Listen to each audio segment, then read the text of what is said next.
ইরানের সঙ্গে আমেরিকার আরেকটা যুদ্ধ খুবই অবশ্যম্ভাবী হয়ে পড়েছে এবং ঘটনা যেদিকে এগোচ্ছে তাতে আসলে আমেরিকা ইরানের উপর আরেকটা ছোট কিন্তু বিশাল ভেরি বিগ একটা হামলা চালাতে চায়। বিশেষ করে গত বছরের জুন মাসে যে 12 দিনের একটা যুদ্ধ হয়েছিল, সেই যুদ্ধে ইরানের বিভিন্ন স্থাপনায় আমেরিকা বোমা মেরেছে। এইরকম একটা হামলা চালিয়ে ট্রাম্প দেখাতে চায় যে সে বিজয় লাভ করেছে। আমি আগের ভিডিওতে বলেছি যে ট্রাম্প 9 দফা প্রস্তাব দিয়েছিল ইরানকে এবং ইরান পাল্টা 14 দফা প্রস্তাব দিয়েছে। হ্যাঁ, তো সেই 14 দফা প্রস্তাবও কিন্তু ট্রাম্প মানতেছে না।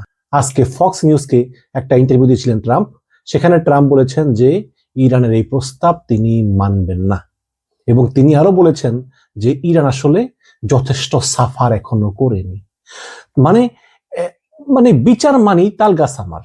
হ্যাঁ, যেমন তিনি যে 9 দফা দিয়েছেন সেটা খুব ভালো, ইরানকে মেনে নেওয়া উচিত, কিন্তু ইরান যে 14 দফা দিয়েছে এটা নাকি কোনো ভালো প্রস্তাব না এবং তিনি বলতেছেন যে ইরান যথেষ্ট সাফার করেনি, মানে হচ্ছে যে ইরান যথেষ্ট শাস্তি ভোগ করেনি। আপনি গেলেন ইরানে আক্রমণ করতে, ইরান কিন্তু আসে নাই।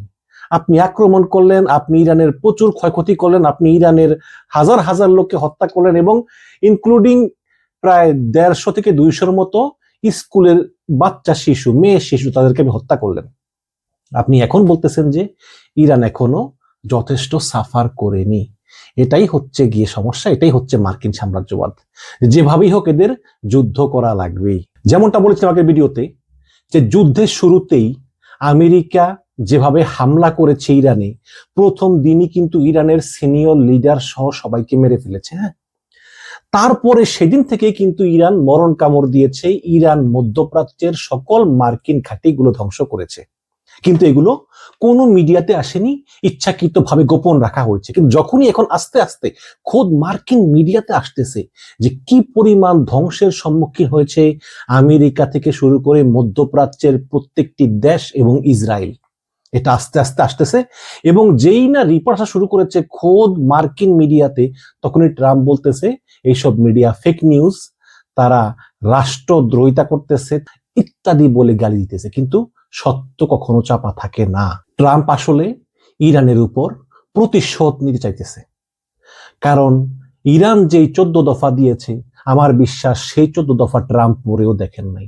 তিনি না পড়েই সরাসরি রিজেক্ট করে দিয়েছেন, কারণ ট্রাম্প জানে যে ইরানের এই শর্ত মানলে আসলে ট্রাম্পের মাথা কাটা যাবে। ট্রাম্প চান আরেক দফা আক্রমণ এবং বিশেষ করে এরকম বিলিয়ন বিলিয়ন ডলার খরচ করে হাজার হাজার মার্কিন সৈন্য, হাজার হাজার ক্ষেপণাস্ত্র, হাজার হাজার missile, cruise missile, Tomahawk cruise missile, তারপরে অ্যাপাচি হেলিকপ্টার, তারপরে বিভিন্ন যুদ্ধ বিমান A-15, A-12, A-17, তারপরে C-10, C-35 এই ধরনের বিমান, তারপরে মেরিন সেনা, delta force, ground force, special force, এগুলো নিয়েছেন। কিন্তু সমস্যা হচ্ছে যে এই সব মিলিয়ে কিন্তু 70,000, টাইনা টুইনা 70,000 হবে।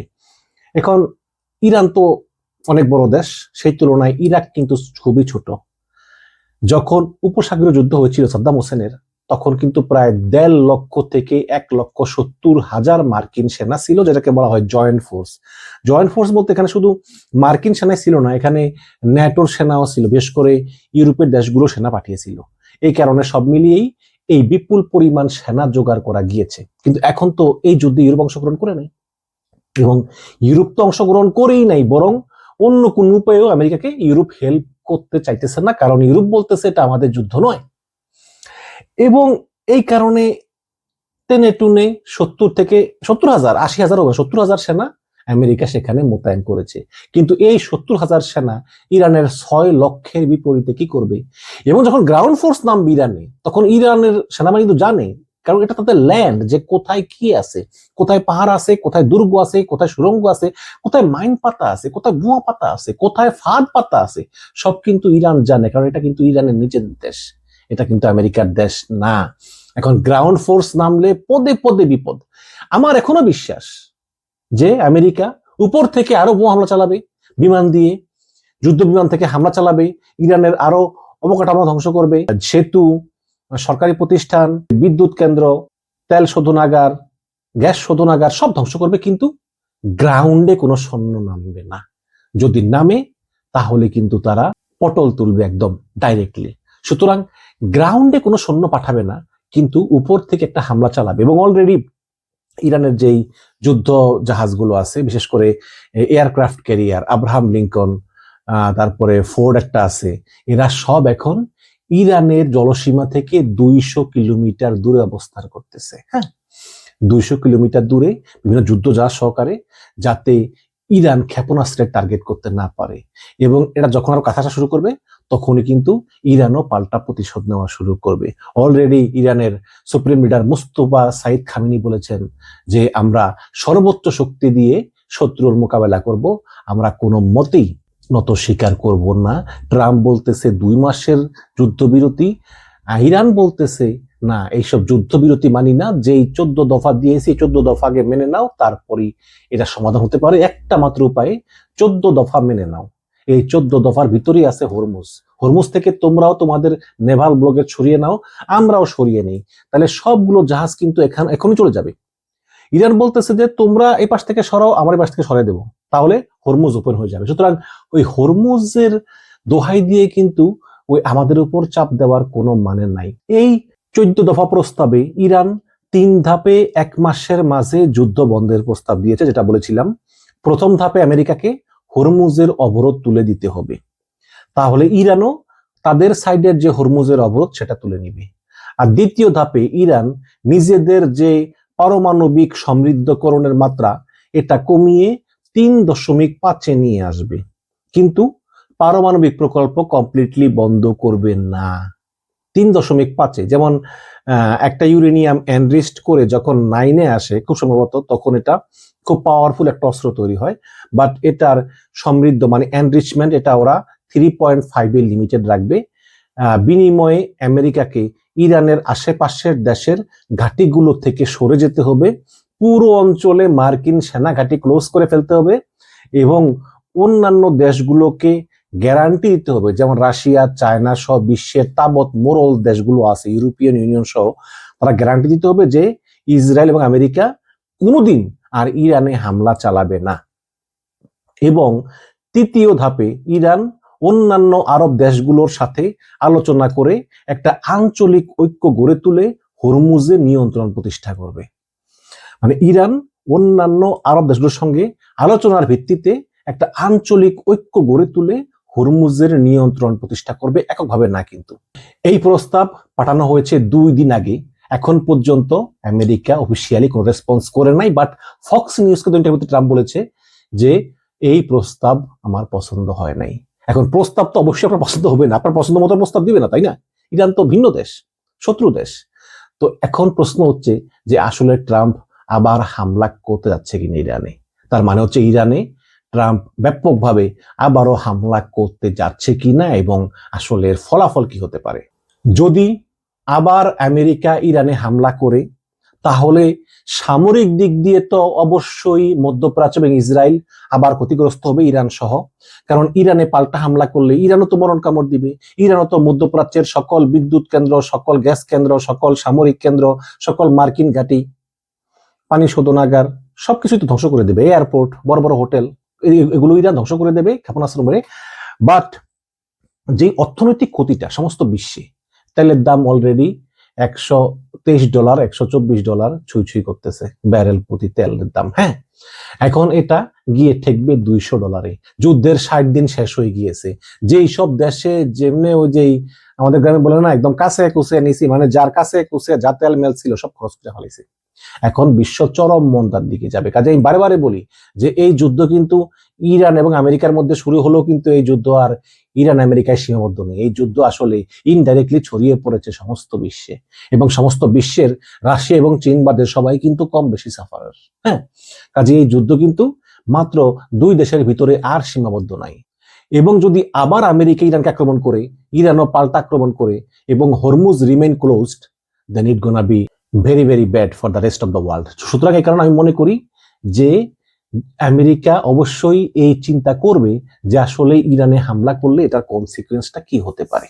আমাদের আমিনুল ইসলাম লিখেছেন যে সবচাইতে বেশি প্রভাব পড়েছে যে দেশগুলোতে, সেটা হচ্ছে ইউরোপের দেশগুলো, এরপর জাপান, কোরিয়া, চায়না, এমনকি এশিয়াতেও এর প্রভাব পড়বে। এবং ইরানের অর্থনীতি অনেক খারাপ হচ্ছে, কিন্তু ইরান তো এতে অভ্যস্ত। হ্যাঁ, মনে করেন যে মনে করেন আমি কাজী হেমায়েতুদ্দিন মিশন, আপনি যদি আমার কাছ থেকে ইন্টারনেট নিয়ে যান, বিদ্যুৎ নিয়ে যান, হাত থেকে মোবাইল নিয়ে যান, আমার কাছে খুবই খারাপ লাগবে। আমার মনে হয় জেল জীবন শুরু হয়ে যাবে। যে ঘটনা কি, এই বাচ্চা সম্ভব নাকি? হাতের কাছে মোবাইল ফোন নাই, ফেসবুক নাই, ইউটিউব নাই, গুগল নাই, ইন্টারনেট নাই, বাসায় বিদ্যুৎ নাই, কিচ্ছু নাই। কিন্তু ইরানের একটা লোক, সে কিন্তু ঠিকই সহ্য করতে পারবে, দিনের পর দিন, বছরের পর বছর, মাসের পর মাস সে সহ্য করতে পারবে। কাজেই ইরানের সহ্য ক্ষমতা অনেক বেশি, অনেক বেশি। এখন যেই সমস্যায় ইরান দিনের পর দিন ভুক্তভোগী হয়েও চুপ থাকবে, সেই সমস্যা কিন্তু ইউরোপ একটা দিন সহ্য করতে পারবে না, এবং এটাই হচ্ছে সবচেয়ে বড় সমস্যা। এই পরিস্থিতিতে তুরস্কের চ্যানেল টিআরটি আজকে রিপোর্ট করেছে যে বর্তমান পরিস্থিতি আমেরিকার কন্ট্রোলে নাই, the situation is no longer under American control. এবং ইরানের মুখপাত্র বলেছে যে আমেরিকার নেতৃত্বকে 30 দিনের মধ্যে দুটির একটি বেছে নিতে হবে। কি? হয় ইরানের 14 দফা মেনে নেওয়া, অথবা আবার ইরানের সঙ্গে যুদ্ধ শুরু করে দেওয়া। সোজা করে বললে, এতদিন সাম্রাজ্যবাদী আমেরিকা এবং ট্রাম্প মিলে ইরানকে আলটিমেটাম দিয়েছিল যে অমুক দিনের মধ্যে ইরানকে প্রস্তর যুগে ফিরিয়ে নেওয়া হবে, অমুক সপ্তাহের মধ্যে ইরানের সভ্যতাকে ধ্বংস করে দেওয়া হবে, ইরানের সব লোককে মেরে ফেলা হবে। আর এখন ইরান উল্টা আমেরিকাকে আলটিমেটাম দিচ্ছে যে মাত্র 1 মাস সময় আছে। ইরান বলতেছে ট্রাম্পকে মাত্র 1 মাস সময়। এর ভিতরে একটা একটা করে দিন পার হচ্ছে, এবং ইউরোপ এশিয়া দেশগুলো ট্রাম্পকে চাপ দিচ্ছে যাতে এই যুদ্ধ এবং হরমুজ থেকে অবরোধ তুলে নেয়। এই যে ইরান চাপ দিল ট্রাম্পকে, এই সাহস কোত্থেকে পেল? ট্রাম্প না প্রতিদিন একবার করে বলে ইরানের আর্মি নাই, ইরানের নেভি নাই, ইরানের এয়ার ডিফেন্স সিস্টেম নাই, ইরানের কিচ্ছু নাই, ইরানের ব্রিজ ধ্বংস হয়ে গেছে, বিদ্যুৎ কেন্দ্র ধ্বংস হয়ে গিয়েছে, তেল শোধনাগার ধ্বংস হয়ে গিয়েছে, ইরান প্রস্তর যুগে চলে গিয়েছে। তাহলে ইরানের এত সাহস কোত্থেকে আসলো? American military expert colonel McGregor বলেছেন যে ইরান গত 7 দিনে রাশিয়া, ফ্রান্স, ইতালি সহ অনেক দেশের রাষ্ট্রপ্রধানের সঙ্গে আলোচনা করেছে, এবং তাদের সঙ্গে আলোচনা করেই ইরান এই নতুন 14 দফা প্রস্তাব তৈরি করেছে। তো ইরান জানে যে আমেরিকা, ইসরায়েল এবং আরব আমিরাত ছাড়া বিশ্বের প্রায় সব দেশগুলোই হচ্ছে ইরানের পক্ষে, এবং তারা ইরানকে সাপোর্ট করবে এবং করেই যাবে। এবং এই কারণেই ইরান বল পেয়েছে। এবং মার্কিন ইন্টেলিজেন্স রিপোর্ট বলেছে যে চীন কিন্তু গোপনে গোপনে ইরানে প্রচুর টেকনোলজি পাঠাচ্ছে, বিশেষ করে রাডার সিস্টেম এবং প্লাস যে নেভিগেশন সিস্টেম গুলো, এগুলো পাঠাচ্ছে। এবং রাশিয়া থেকে প্রচুর অস্ত্র আসতেছে ইরানে কাস্পিয়ান হ্রদের মাঝে দিয়ে। আপনারা জানেন যে ল্যান্ডলক কাস্পিয়ান হ্রদ, যেটা ইরান থেকে রাশিয়াতে সরাসরি জাহাজ চলাচল করতে পারে, খুব কাছে, কিন্তু বেশি দিন লাগে না। সেখান থেকে জাহাজ ভর্তি অস্ত্র শস্ত্র পাঠাচ্ছে, এবং সেগুলো আবার ইরান দিচ্ছে হেজবুল্লাহকে। এবং হেজবুল্লাহ ফাইবার অপটিক ড্রোনের মাধ্যমে ইসরায়েলের সমস্ত বাহিনীকে গুড়িয়ে দিচ্ছে। একটু ব্যাখ্যা করি, সেটা হচ্ছে কি, একটা ড্রোন যখন উড়ায়, ড্রোন কিন্তু সুইসাইডাল ড্রোন হয়, মানে ওই ড্রোনটাই একটা বোমা, ওটা শত্রুর গায়ে পড়ে ধ্বংস হয়ে যায়, শত্রুও মরে, ড্রোনটাও ধ্বংস হয়ে যায়। তো আপনি ড্রোনটা উড়িয়ে, আপনি হাতে রিমোট কন্ট্রোল আছে না, হ্যাঁ, তো আপনি ড্রোনটা উড়ানোর পরে আপনি রিমোট কন্ট্রোল টিপবেন, এবং এই রিমোট কন্ট্রোল ড্রোনটাকে নিয়ন্ত্রণ করবে, অথবা ওই ড্রোনের ভিতরে নেভিগেশন সিস্টেম থাকবে যে যে ড্রোন ভাই তুমি অমুক জায়গায় গিয়া বাস্ট হবে, যেমন গুগল ম্যাপে যে লোকেশন দিয়ে দেয়, এরকম লোকেশনটা সেট করে ওই ড্রোনের ভিতরে করে ড্রোনটা উড়িয়ে দেয়। ড্রোনটা সেই হাজার হাজার মাইল উঠতে থাকে উঠতে থাকে উঠতে থাকে, তারপর ঠিক গিয়ে সেখানে ড্রোনটা বিস্ফোরিত হয়। তো এর আগে তো ইরান ব্যবহার করতো মার্কিন নেভিগেশন সিস্টেম ব্যবহার করতো। এখন মার্কিন নেভিগেশন সিস্টেম দিয়ে তো আর আপনি ইসরায়েলকে আক্রমণ করতে পারবেন না, তাই না? কারণ আমেরিকা ইসরায়েল বন্ধু রাষ্ট্র। এখন ইরান যখন ড্রোন ছাড়তো, ক্ষেপণাস্ত্র ছাড়তো, ওই নেভিগেশন সেট করে দিয়ে যে অমুক জায়গায় গিয়ে ফাটবা, যখন ক্ষেপণাস্ত্র মাঝপথে, তখন করতো কি, আমেরিকা ওই নেভিগেশন সিস্টেমটা ওই ইরান এলাকায় জ্যাম করে দিত বা নেটওয়ার্ক সরিয়ে দিত।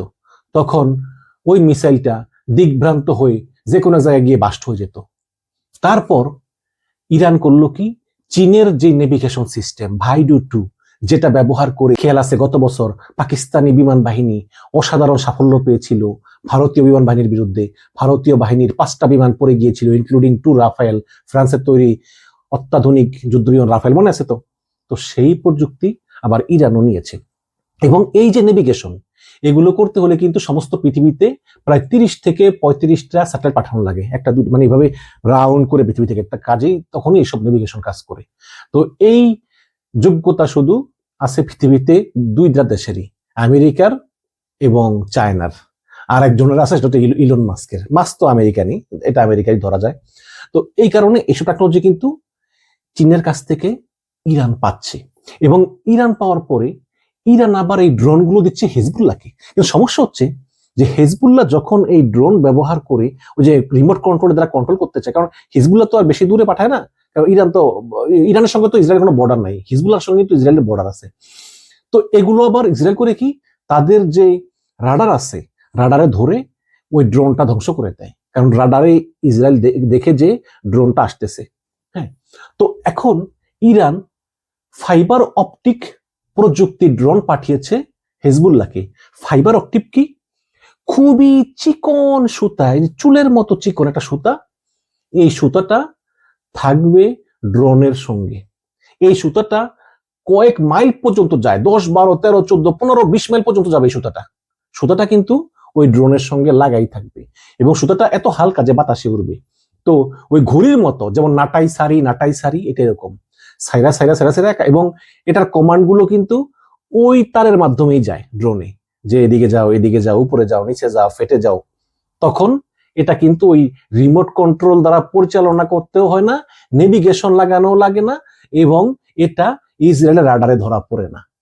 এই ধরনের ড্রোনে প্রচুর ইসরায়েলি সৈন্য মারা গিয়েছে। এই কারণে আজকে ইসরায়েলের পার্লামেন্ট বলতেছে যে আমরা আর সৈন্য লুজ করতে পারতেছি না, অনতিবিলম্বে সকল সৈন্যকে লেবানন থেকে ফিরিয়ে আনো। তো এই হচ্ছে গিয়ে সমস্যা। এখন দেখা যাক কি হয়। তবে আমি এই যুদ্ধে আসলে আমেরিকার কোনো জয়ের সম্ভাবনা দেখি না। আবার বিমান হামলা করবে, আবার ইরানে কিছু ক্ষতি হবে, কিন্তু তারা ইরানকে দখলও করতে পারবে না, ইরানের পারমাণবিক অস্ত্র ধ্বংস করতে পারবে না, ইরানের তৈল সম্পদ, গ্যাস সম্পদও নিতে পারবে না, এবং সবচেয়ে গুরুত্বপূর্ণ কথা হচ্ছে ইরানের সরকারও পরিবর্তন করতে পারবে না। তার চেয়ে বড় কথা হচ্ছে হরমুজ প্রণালীও নিয়ন্ত্রণ করতে পারবে না। কাজে তারা পেল কি? হ্যাঁ, 5 দিন, 10 দিন, 20 দিন আরো বোমা বর্ষণ করবে। অলরেডি তারা বলতেছে যে ইরান যুদ্ধে আমেরিকা যে বোমা এবং ক্ষেপণাস্ত্র সহ যে অস্ত্রগুলো আবার নষ্ট করেছে তা রিকভার করতে আরো 2 থেকে 3 বছর সময় লাগবে, এবং অলরেডি প্রায় ট্রিলিয়ন ডলার নষ্ট হয়েছে। যদিও আমেরিকা বলতেছে মাত্র $25 বিলিয়ন, বাট আমি বিশ্বাস করি না, কারণ যা খরচ হয়েছে তার কিন্তু 2-3 গুণ কমে খরচ করতেছে। হ্যাঁ, এখন এটাই দুঃখ লাগে যে আমেরিকার মতো দেশ শুধু ইসরায়েলের কথায় শুধু যুদ্ধে জড়াইলো, যার কোনো প্রয়োজন ছিল না। এখন বুঝতেছে, বাট বুঝেও কি হবে? ট্রাম্প নিজেও জানে যে তার পরাজয় অবধারিত, বাট সে চাইতেছে এমন কিছুটা করতে যাতে পাবলিক মনে করে যে আসলে ট্রাম্প জয় হয়েছে, এরকমটা বুঝে চাইতেছে। এখন তিনি ইরানে আক্রমণ করবেন, অনেক বোমা ফলাইবেন, তারপরে তিনি নিজেই বলবেন যে আমরা কিন্তু ইরান থেকে সেই 460 কেজি এনরিচড ইউরেনিয়াম ছিনতাই করে নিয়ে আসছি, কাজে আমরা দিচ্ছি। কিন্তু বাস্তবে কিন্তু তা কখনোই ঘটবে না, কারণ ওই ইউরেনিয়াম এমন বড় বড় পাহাড়ের নিচে আছে যেখানে কিন্তু সাধারণ সৈন্যদের পৌঁছানো সম্ভব না, আর মার্কিন সৈন্যদের তো প্রশ্নই আসে না। এটা শুধু IRGC, Islamic revolutionary guard corps, তারা জানে। সুতরাং ট্রাম্প মিথ্যে করে বলবে জনগণকে দেখো আমরা কিন্তু ওই এনরিচড ইউরেনিয়াম নিয়ে আসছি, সুতরাং আমরা জিতছি। এবং এইভাবেই ট্রাম্প চাইবে যে একটা যুদ্ধের সমাপ্তি করতে, যাতে সে তার দেশের জনগণকে বুঝাতে পারে যে আমি ট্রাম্প যুদ্ধে জয়লাভ করেছি। দর্শক, আপনাদের মতামত চাই। ভালো থাকবেন।